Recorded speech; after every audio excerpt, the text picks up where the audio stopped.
Isang buwan na daw siya nag-aalala kaya tsinaga niya na ang pila. Tayo, papanood ako na ito.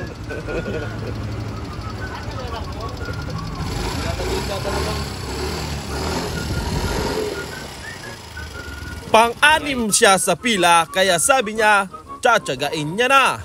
Yun nga lang ang mga susundan niya ay puro bukas makina.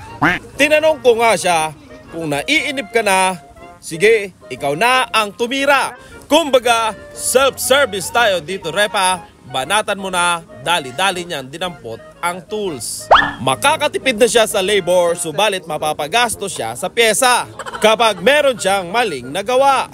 Napansin ko kasi sa kanyang uniforme na automotive student siya. Kung kaya't sabi ko, sige ikaw na bumanat niyan, iga-guide kita. After niyang maitutok ang tamang timing sa magneto, itinuro ko naman sa kanya ang timing sa camshaft.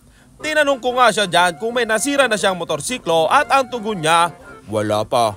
At saktong-sakto, ngayong araw na ito, may masisira kang isang motorsiklo at yan ay ang ginagawa mo.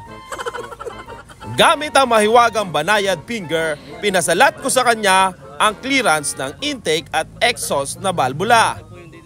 Ay rocker arm pala. At syempre pinakita ko sa kanya yung specification ng kanyang motorsiklo at yan ang magiging guide niya para sa tamang valve clearance. At bigla niya akong nakwentuhan tungkol sa thesis nila. Ang sabi ko nga medyo magastos ang thesis, kaya sige ikaw na gumawa ng iyong motorsiklo para makatipid-tipid ka. Backjob dyan, sarili mo lang sisihin mo dyan. Hoy! Stop! Dapat kapag hinila mo ang iyong pillar gauge, makakaramdam ka na parang minamagnet. Sabi niya, uy, ganito pala yun. Pinadouble check ko sa kanya ang adjusting screw, 8mm. Sabi ko, higpitan mo, alalay lang, higpit, na hindi nagmumula sa mukha ang puwersa. Clockwise at hindi counter. May relo ka naman dyan, tingnan mo kung saan pumupunta ang daliri ng iyong relo. Natawa na lang siya. Eto na yung punto na kung saan hinahaya ako siya magdesisyon kung paano niya isasalpak ng tama ang cover ng head. Lahat kasi ng kanto na testing niya ayaw pumasok, ayun pala, baliktad.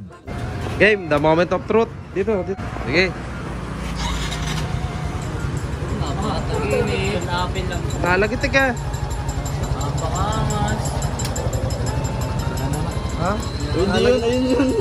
Ha?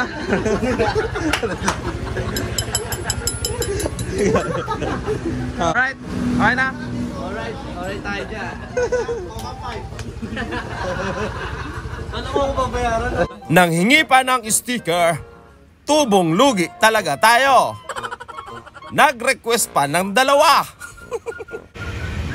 Tag-isa pa talaga kayo, dapat tinati nyo na lang. Aral ka ng mabuti, pilitin mo makatapos kahit anong mangyari. Alright ba tayo dyan? Alright.